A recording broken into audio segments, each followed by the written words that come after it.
Magandang araw mga kaibigan. Bigyan natin ng reaction opinion itong post ni Attorney Levito Baligod.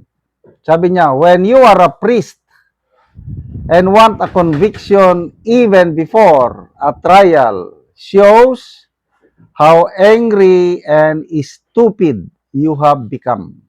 Perhaps you have failed in your evangelism so bad that you have become a bigot. Ano yung bigot? Yung masyadong may prejudice, may kinakampihan, para bang panatiko. Ayan, tinignan ko ang meaning ng bigot. B-I-G-O-T. Bigot? Bigot? Bigote? Panatiko. Grabe ang kanyang prejudice. So, ito, mayroong picture ng pare, ayan, sa likod ng t-shirt, convict Sara now! Tapos sa harapan, sa mga kurap at sakim, nakabantay ang bayan. Ano yung kini-question nyo kay BP Sara? Confidential funds niya in question is only 73 million. Yung may notice of disallowance. Ang Pangulo, ang kanyang confidential funds, bilyones. Ang ibang ahensya, bilyones. Tapos, saan ginagamit yung confidential funds nila? Nakatunganga ang gobyerno sa surprise rally ng iglesia. Pati na si ex-Senator Franklin Drillo nagreklamo.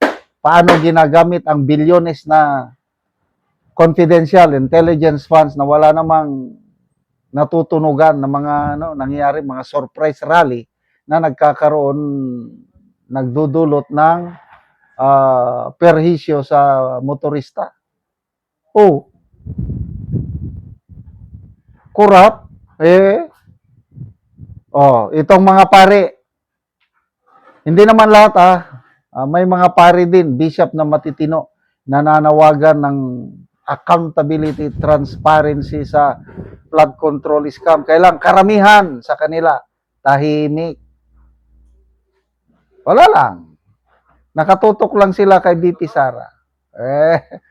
So, kakatawa yung isang pari na nagmisa sa kamera.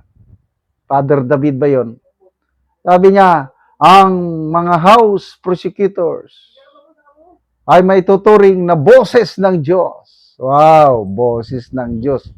Ang boses ng Diyos ay yung nakasulat sa Biblia. Yun ang boses ng Diyos.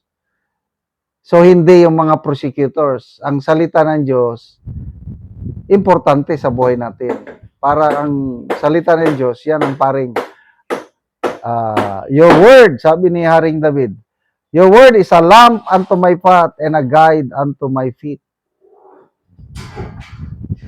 Kaya doon tayo magbase sa salita ng Diyos, hindi yung mga prosecutors kunuhay diha, boses ng Diyos na ang iba sa kanila inaakusahan na nakatanggap ng mali-maleta, tapos boses ng Diyos.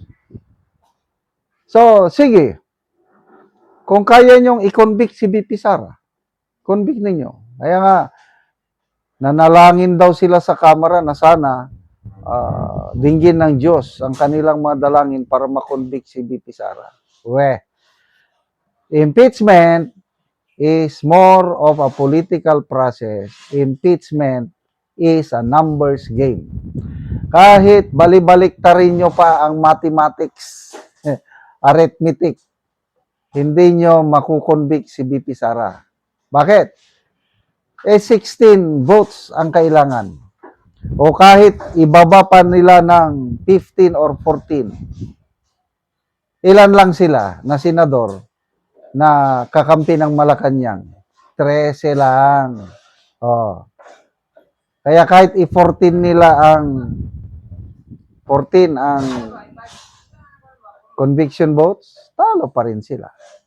Paano ninyo yan i-convict?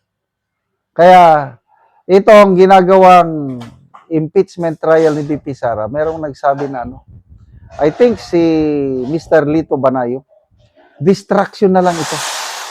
Para ang pagtuunan ng pansin ng taong bayan, impeachment, para makalimutan ng taong bayan yung flood control scandal. Kaya nga pilit nilang inagaw ang liderato ng Senado. Ngayon, gatsalyan na ang Senate President, Erwin Tulfo na ang Blue Ribbon Committee Chair. Kaya, anong sabi? Mag-move on na daw tayo. Wag na poros flood control. Oh, ayan. Kasi ayaw nilang mabuking ang mga nangyaring mali-maleta deliveries. So, impeachment ang pag-uusapan. Anong announcement ng Senate President o Presiding Officer? Aabot daw hanggang Pebrero. Ang tagal. Oh, anong purpose? They are hoping na masira nila ang credibility ni BP Sara sa mga paglabas kunuhay ng mga ebidensya labang kay BP Sara. But, bilog ang bola. Sa tingin ko, baka itong impeachment trial ni BP Sara is mag-work out in favor sa kanya. Dahil mas marami ang Pilipino na makakakita sa selective justice na ginagawa ng administrasyon ito.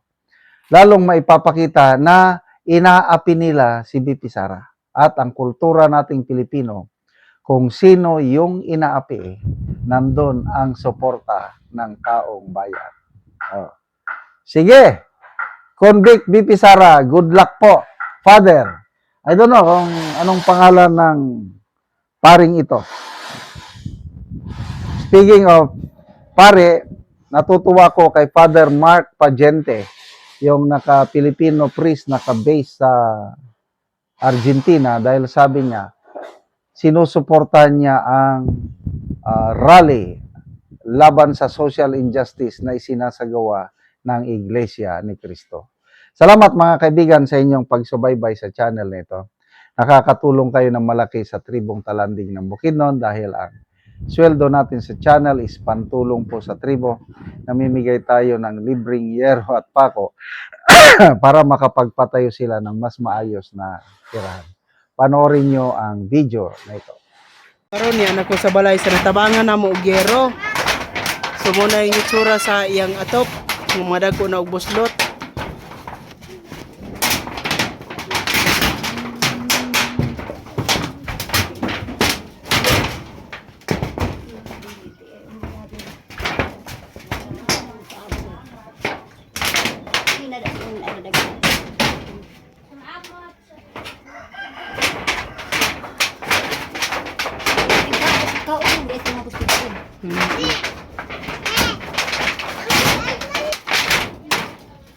Pangbutangan ng ganit susublo.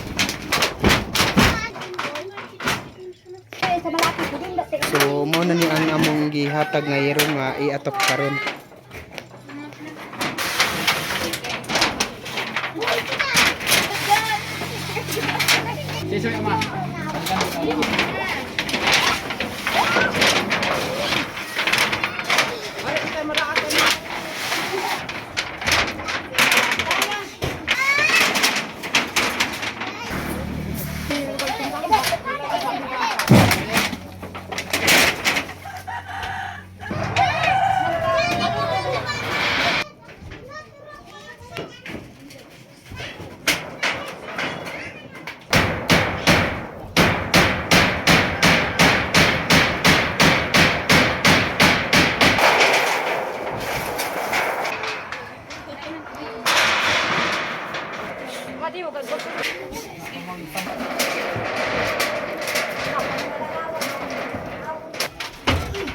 O karon managed sa pag-atop ang ginatabang nga yero, so makita nato nga nag-atop na gid sila sa ilang balay. Napulihan na gid tong mga boss. Sa Ginoo nga napulihan na gid akong atop nga 20 na katuig nga atop kay sa naghatag sa sin. So 20 na ka tuig tong 20 imong na atop. katuig akong atop nga karon pag idan ilis di kay naay naghatag sa amo ang kuan hero. Wala pa sa nagtabang sa amo nga dili pag gyud mi magkaatop kay ang among kintaan kulang pa sa among pagkaon. So salamat kay ante. Salamat kaayo gyud.